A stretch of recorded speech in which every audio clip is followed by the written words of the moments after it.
নমস্কার বন্ধু, মাই পাকশালাতে আপনাদের সবাইকে স্বাগতম। আজ নিরামিষ একটি রেসিপি আপনাদের সঙ্গে শেয়ার করব।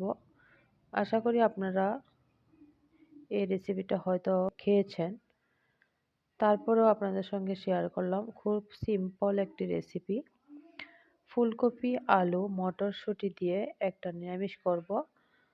এখানে প্রথমেই আমি ফুলকপিগুলিকে একটু জল দিয়ে আর আলুও সেমভাবে একটু ভাপ দিয়ে নেব। কারণ বাজারে যে ফুলকপি পাওয়া যায় এখন অত্যন্ত সার দেওয়া হয়, তার জন্য ভাপ দিয়ে নিলে জলটা ফেলে দিলে ভালো হয়। লবণ আর হলুদ দিয়ে ফুলকপি, আলু সামান্য পরিমাণে ভাপিয়ে নেব। মটরশুঁটিও দিয়ে দিয়েছি একসঙ্গে, আপনারা চাইলে আলাদা করেও করতে পারেন। এইভাবে আমি একটু ভাপ দিয়ে জলটা ফেলে দেব। এখানে মোটামুটি 80% মতো সিদ্ধ হয়ে গেছে। এবার আমি কড়াই বসিয়ে দিয়েছি, সর্ষের তেল দিয়ে রান্না করব। লবণ দিয়েছি, হলুদ দিয়েছি, তারপরে ফুলকপিগুলি দিয়েছি, আলু দিয়েছি, দিয়ে হালকা করে একটু ভেজে নেব। মটরশুঁটিগুলি আলাদা করে রেখে দিয়েছি। এবার 2-3 মিনিটের জন্য আমি ফুলকপি আর আলুগুলি ভেজে নেব।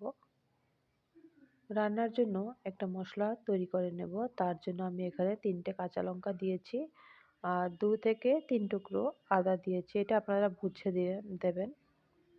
সামান্য পরিমাণে হাফ চামচের মতো জিরের গুঁড়ো, হাফ চামচের মতো ধনে গুঁড়ো দিয়েছি। দিয়ে জল দিয়ে ভালো করে পেস্ট করে রেখে দিলাম। এদিকে আমার ফুলকপি আলু ভাজা হয়ে গেছে, আমি এবার নামিয়ে নিচ্ছি। এবার ফোড়ন দেব। ফোড়নের জন্য আবার কড়াইতে আরও একটু তেল দিয়েছি। দিয়ে এখানে আমি দারচিনি দিয়েছি, লং দিয়েছি, তেজপাতা দিয়েছি, একটি শুকনো লঙ্কা দিয়ে দেব। তারপরে আস্তা জিরে দিয়েছি। দিয়ে এবার ফোড়নটা দেব। যে মশলাটা আমি পেস্ট করে রেখেছি সেই মশলাটাই দিয়ে দিলাম।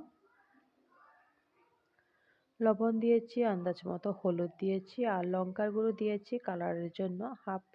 এই রেসিপিতে অবশ্য বেশি ঝাল ভালো লাগবে না। রেসিপিটা শুকনো শুকনো হবে, ঝোল দিলে ভালো লাগবে না। এবার আমি সবগুলো দিয়ে মটরশুঁটিও দিয়ে দিলাম। মটরশুঁটি দিয়ে ভালো করে এবার একটু জল দিয়েছি অল্প, 1-2 মিনিটের জন্য। মটরশুঁটিগুলো একটু সিদ্ধ হয়ে যাবে। যদি সিদ্ধ না হয়ে থাকে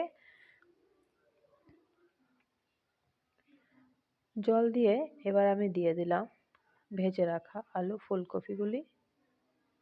দিয়ে 5 থেকে 7 মিনিটের মতো রেখে দেব। অল্প পরিমাণে জল দিয়েছি। জল দিয়ে ফুলকপি আলুগুলি দিয়ে দিলাম।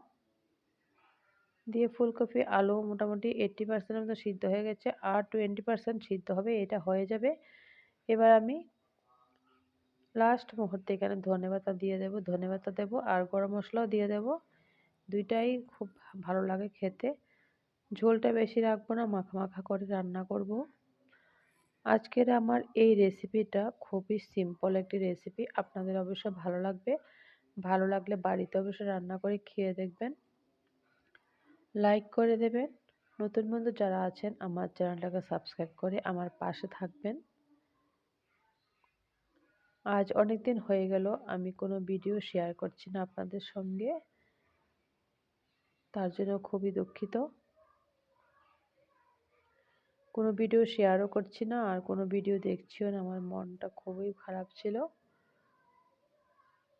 ধন্যবাদ সবাইকে আমার ভিডিওটি দেখার জন্য।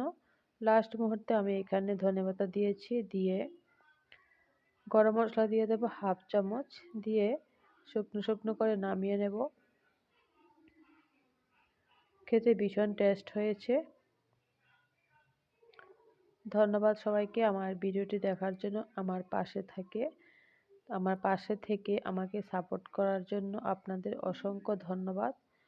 সবাই সুস্থ থাকবেন, ভালো থাকবেন। হ্যাপি নিউ ইয়ার 2026 কালকে চলে আসবে। সবাই ভালো থাকুন, সুস্থ থাকুন। আগামী দিনগুলো আপনাদের খুব ভালো হোক। ধন্যবাদ।